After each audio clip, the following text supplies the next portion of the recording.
पिछले 3 साल से आप सभी लोग देख रहे हैं कि मैं दिल्ली में एक एफआईआर अपने खिलाफ एक मुकदमे को बर्दाश्त कर रहा हूँ। हर महीने जब चाहे जब क्राइम ब्रांच मुझे इंटरोगेशन के लिए दिल्ली बुला लेता है।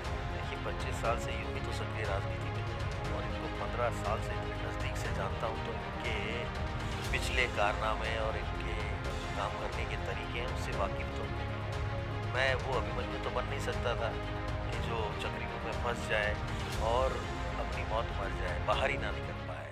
आप हमेशा संकट मोचक रहे, गुरुजी कहते रहे, लेकिन क्या वजह हो गई जो एक के बाद एक ये दूसरा बड़ा खुलासा आपको करना पड़ रहा मैंने एक भरोसे पे सारा काम किया था और अब अगर वो भरोसा ही टूट जाए, जो व्यक्ति आपको डायरेक्शन दे कि आपको ये करना है और हम आंख बंद करके उस काम को कर रहे हैं क्योंकि उसके पीछे वजह होती है उनके सहयोग की, उनके सपोर्ट की और उनके इन शब्दों की कि चाहे कुछ भी हो जाए हम आपके साथ हैं ना। जब वो बर्ताव ही बदल जाए तो अकेला व्यक्ति उस पूरे के पूरे बोझ को लेके कैसे चल सकता है जो कृत्य उसने किया ही ना हो। यही मेरे साथ हुआ।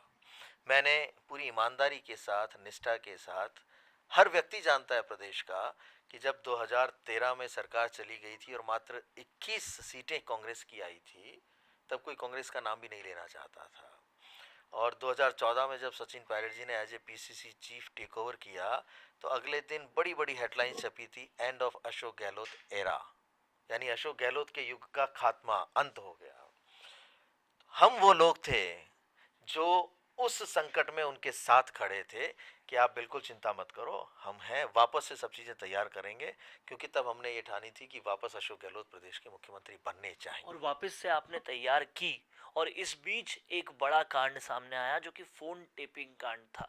उस पूरे कांड को अपने कंधों पर लेकर कई बार आप बहुत बड़े बड़े इंटरोगेशंस में पहुंचे, क्राइम सीन्स पर क्राइम के डिपार्टमेंट्स आपको बुलाते रहे, दिल्ली में आप जाते रहे, लंबी लंबी हियरिंग्स होती रही, वो पूरा घटनाक्रम हम सब ने देखा है।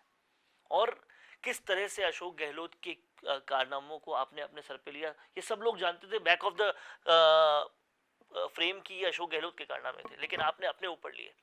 अब क्यों आप मीडिया के सामने आकर पूरी तरह से ये खुलासे कर दिए कि नहीं, ये सोशल मीडिया से नहीं बल्कि अशोक गहलोत ने दिए थे?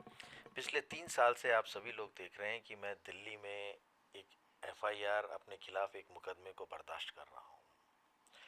हर महीने जब चाहे जब क्राइम ब्रांच मुझे इंटरोगेशन के लिए दिल्ली बुला लेता है, कई नोटिसेस मेरे पास में आए, मैं पूछताछ के लिए दिल्ली गया, 8-8 9-9 घंटे की इंटरोगेशन में शामिल हुआ। तो ये सब लोगों को सोचना चाहिए या समझना पड़ेगा कि जो व्यक्ति पिछले 3 साल में तरह तरह के प्रेशर्स के बावजूद नहीं टूटा हो, 10-10 घंटे की इंटरोगेशन में उसने अपना मुंह नहीं खोला हो, तो आज ऐसी क्या मजबूरी आ गई कि उसे ये सब कुछ करने की आवश्यकता पड़ी। बहुत सीधा सा जवाब है कि इन 3 सालों में जो अशोक गहलोत ने मुझे विश्वास दिलाया था और मुझे ये कहा था कि आपके साथ हम खड़े हैं, चाहे सुप्रीम कोर्ट तक मुझे जाना पड़े, आप चिंता मत करो। जब उन्होंने अपना बर्ताव ही बदल लिया, क्योंकि मैंने तो जो काम किया वो उनके कहने से किया था।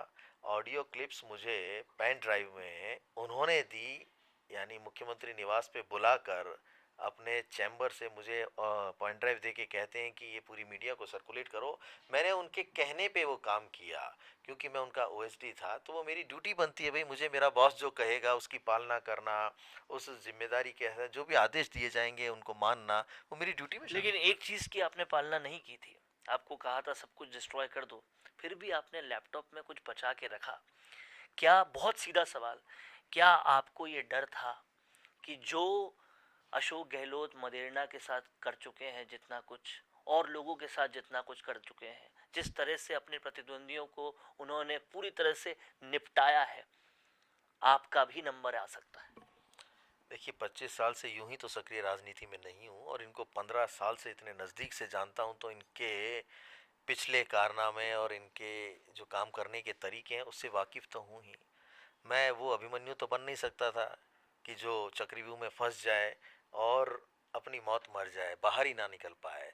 तो जिस दिन मैं इस चक्रव्यूह में अंदर एंटर हो रहा था, उसी दिन मैंने अपने बचाव की तैयारी कर ली थी, क्योंकि मुझे पता था, ये सोचा नहीं था कि ऐसा होगा, लेकिन मुझे पता था कि अगर मुझे कभी अकेला छोड़ दिया गया तो मैं क्या मुंह लेके जाऊंगा। जो काम मैंने किया ही नहीं, उसका आरोप लेके कब तक मैं घूमूंगा।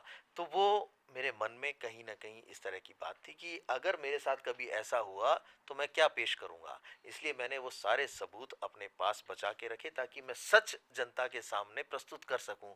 आप देखिए ना, अगर मेरे पास वो सब कुछ नहीं होता तो आज इतनी मजबूती के साथ बैठकर मैं आपको यहाँ ये बात कह सकने की हिम्मत रख सकता था क्या। ये किस तरह से अपने प्रतिद्वंदियों को, राजनीतिक प्रतिद्वंदियों को, उनका क्या हश्र करते हैं, ये हर व्यक्ति जानता है जो राजनीति में सक्रिय है। लेकिन एक और बात का खुलासा करना चाहता हूँ कि ये किसी को अपना नहीं मानते, किसी के सगे नहीं है। ये हर व्यक्ति को सिर्फ उपयोग में लेते हैं, उसका उपयोग पूरा होने के बाद उसे छोड़ देते हैं, यानी यूज एंड थ्रो की प्रैक्टिस इनकी रही है। तो मैं उसमें शामिल नहीं होना चाहता था। मेरे साथ किया वही है कि जब इन्हें ये विश्वास हो गया कि अब तो इसके पास कुछ है ही नहीं, इन्होंने मेरे इस कार्यालय में एसओजी की रेड डलवा दी और उन एविडेंसेस को कलेक्ट करवाने का प्रयास किया कि हो सकता है कि इसने किए या नहीं किए। वो पूरे आश्वस्त होना चाहते थे कि मैं ये पता कर लूं कि वो डिवाइस इसके पास है या नहीं है। तो जब यहाँ सब कुछ खंगाल लिया, खूब छानबीन कर ली, कुछ नहीं मिला, तो लगता है ये आश्वस्त हो गए कि अभी हमारा कुछ नहीं बिगाड़ सकता। और उसी दिन से उन्होंने इस पूरे केस से किनारा करना शुरू कर लिया। अरे भाई, मैं कब तक जाता रहूँगा।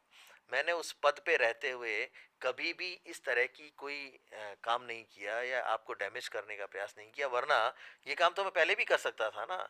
आपने देखा है, इस देश में उदाहरण है, फोन टेपिंग के नाम पे सरकारें गिर जाती हैं, केस तक लग जाते हैं, जेल जाना पड़ता है। और उस केस को आपने पूरी तरह से अपने ऊपर ले लिया था। कोरोना सोल्टेक क्वालिटी, डेडिकेशन और कस्टमर सेटिस्फेक्शन को प्रायोरिटी पर रखते हुए हर इंडस्ट्री की इलेक्ट्रिसिटी में कॉस्ट सेविंग कराने और उन्हें रिन्यूएबल एनर्जी की ताकत देने के लिए लगातार काम कर रहा है।